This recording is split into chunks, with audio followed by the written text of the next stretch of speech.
एक news website scroll कर रहे थे, अजीबोगरीब ऐड दिखा। तस्वीर देखकर मन घिना गया। खूब सारे कीड़े थे, सब में एक बात कॉमन, डंठल टाइप कुछ जुड़ा था। आगे से कैटरपिलर और पीछे से मिर्ची का डंठल जैसा कुछ।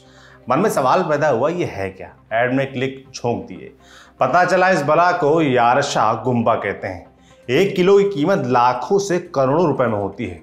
जीरो गिनकर बुद्धि हो गई हरी। फिर मैंने सोचा अब काला चिट्ठा खोलता हूँ। जरा मैं कच्चा चिट्ठा खोलना चाहता हूँ। मास्टर क्लास में आज बताएंगे उस कीड़े के बारे में जिसने कई लोगों को मरवा दिया, उसकी खासियतों के बारे में, वो किस्सा भी जब चीन गधे की खाल के सूप में इस कीड़े को मिलाकर अपने खिलाड़ियों को पिलाने लगा। नमस्ते, मैं सौरभ हूं, हाजिर हूं आज का मास्टर क्लास लेकर।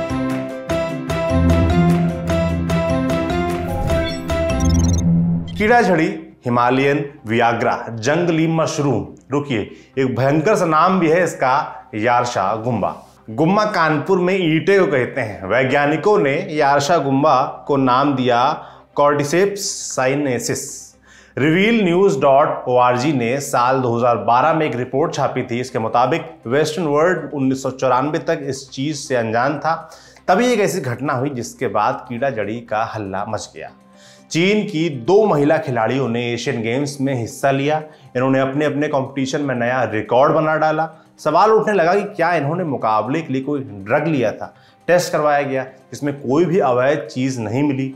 इन खिलाड़ियों के कोच मा जुनरेन ने एक प्रेस कॉन्फ्रेंस बुलाई। रिपोर्टर्स को बताया गया कि मुकाबले में रिकॉर्ड बनाने वाले खिलाड़ियों ने कार्डिसेप्स यानी कीड़ा जड़ी ली थी। क्या वाकई ये सब संभव है? ये समझने के लिए हमने बात की कीड़ा जड़ी के जानकार गौरवेंद्र गंगवार से।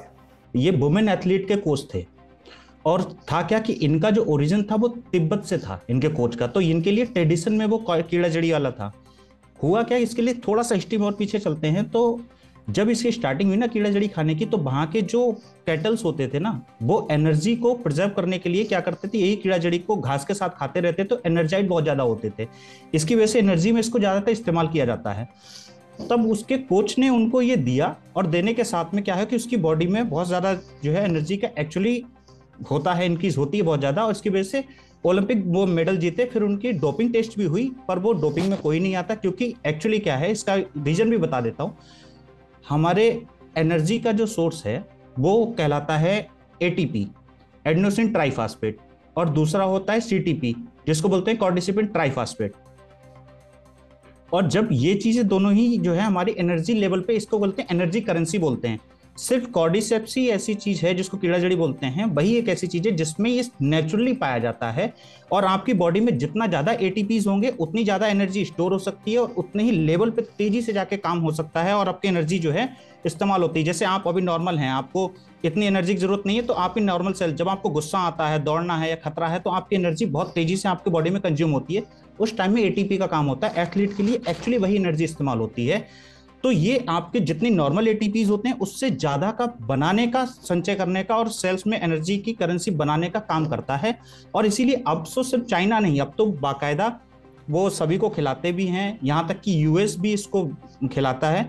और अभी अभी हमने खुद मिनिस्ट्री ऑफ स्पोर्ट्स के साथ मिलकर इसको जो है यूके में भेजा हुआ है, यूनाइटेड किंगडम में, इसको बाडा के अंडर, ताकि हम जो है अपने इंडियन खिलाड़ियों को भी इसको खिला सकें। ये भी है। और ये बहुत फूड सप्लीमेंट है, ये डोपिंग फ्री है, इसमें कोई भी ऐसा सब्सटेंस नहीं है जो डोपिंग में आए। जाहिर सी बात है, आप एटीपी अगर आपकी सेल जनरेट कर रही है तो इसमें कोई डोपिंग की बात ही नहीं है। तो ये बहुत सारी बीमारियों में काम में आता है, जिसमें सबसे पहले diabetes, asthma, bronchitis, filaria, thyroid, heart disease, तो बहुत सारी चीजें। इसका एक फंक्शनलिटी का एक सबसे स्पेशल चीज ये है कि इसमें ऐसा नहीं है कि इसमें हर तरीके की दवाइयों के कोई इंग्रेडिएंट्स होते हैं। एक्चुअली क्या, इसका स्ट्रक्चर इस तरीके से है कि आपके सेल्स के डीएनए लेवल पे आके इसको रिजुवनेट करने की कोशिश करता है ये। और रिजुवनेशन में क्या होता है, जिससे कोई डिजीज क्या है, डिजीज एक डिसफंक्शनलिटी है किसी भी सेल्स की, और अगर सेल्स को जो है उसके फंक्शनलिटी को वापस कर दिया जाए तो वो बीमारी अपने आप खत्म हो जाती है। तो इसका काम क्या है कि जो फंक्शनलिटी जो है कोई भी अपनी सेल्स खो देती है उसको दोबारा से ठीक करता है, और उसी की वजह से क्या होता है कि आपकी बीमारियां ठीक हो जाती हैं। इसीलिए आप जिस भी डिजीज का आप नाम लोगे उसके आगे खाली कॉर्डिसेप्स आप जोड़ दीजिए या कीड़ा जड़ी जोड़ दीजिए, उसकी रिसर्च और उसके एविडेंस आपको मिल जाएंगे। तो बेसिकली इसको खाना ऐसा चाहिए जैसे फूड सप्लीमेंट है, मगर ये आपको सेल्फ रिजुवनेट करता है, इसकी वजह से आपको हेल्थ बेनिफिट मिलते हैं।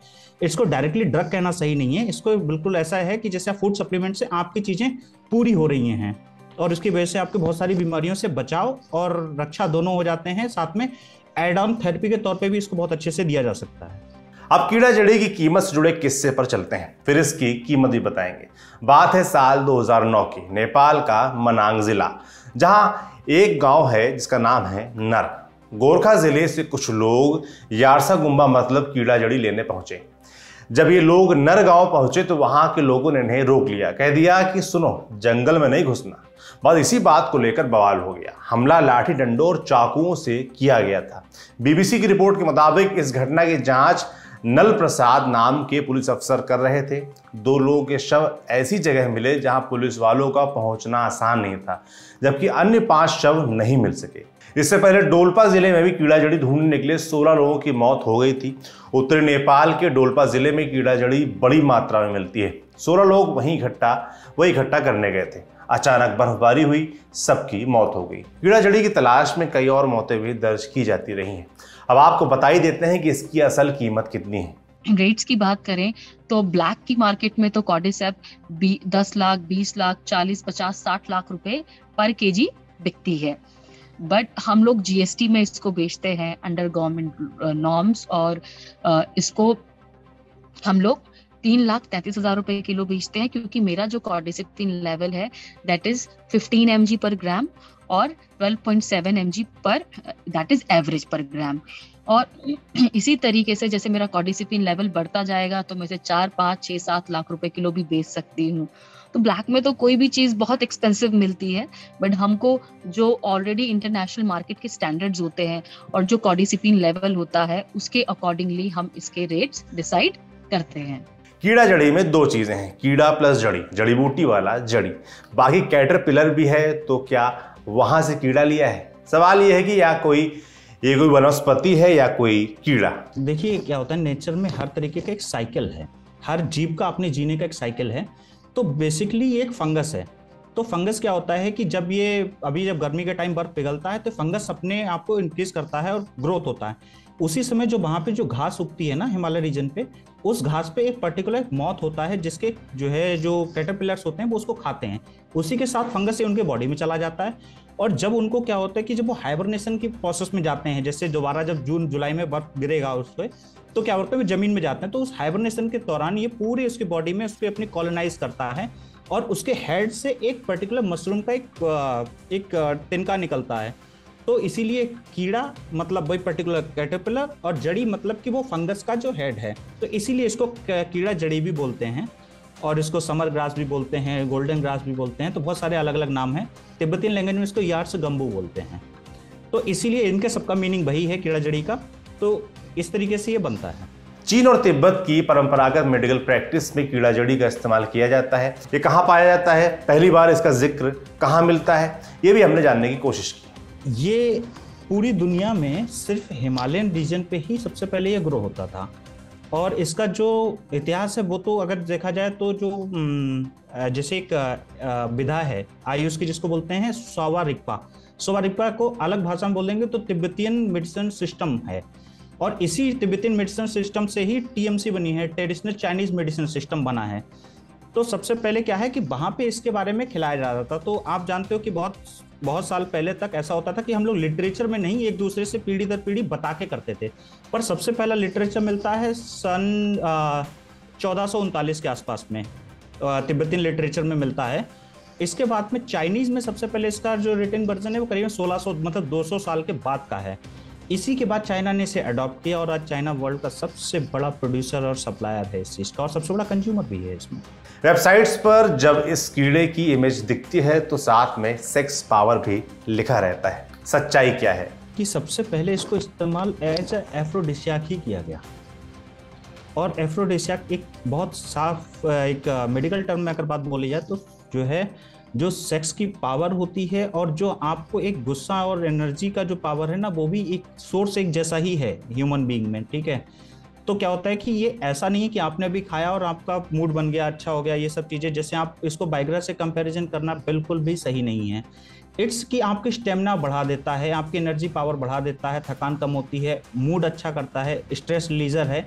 तो इसकी वजह से क्या है कि आप लंबे ड्यूरेबिलिटी तक रहते हैं, तो इसलिए ये बेनिफिशियल है। एक पर्टिकुलर ड्यूरेशन 10-15 दिन 20 दिन खाते रहेंगे तो क्या है, आपका स्टेमिना बढ़ाता है, आपका मूड अच्छा करता है, तो जाहिर सी बात है एफ्रोडिसिया के तौर पे इसको लिया जाता है। आज भी पहाड़ों पे बहुत सारे लोग जो है इसको घिस के खाते हैं।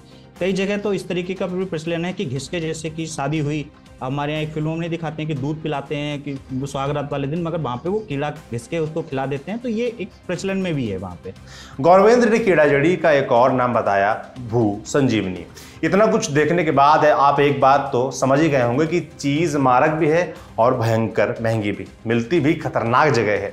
ये सारी जानकारी आपके लाए थे हमारे साथी हिमांशु। मास्टर क्लास में किसी एक नए टॉपिक के साथ फिर आपके सामने हम हाजिर होंगे। देखते रहिए दी लल्लन टॉप। शुक्रिया।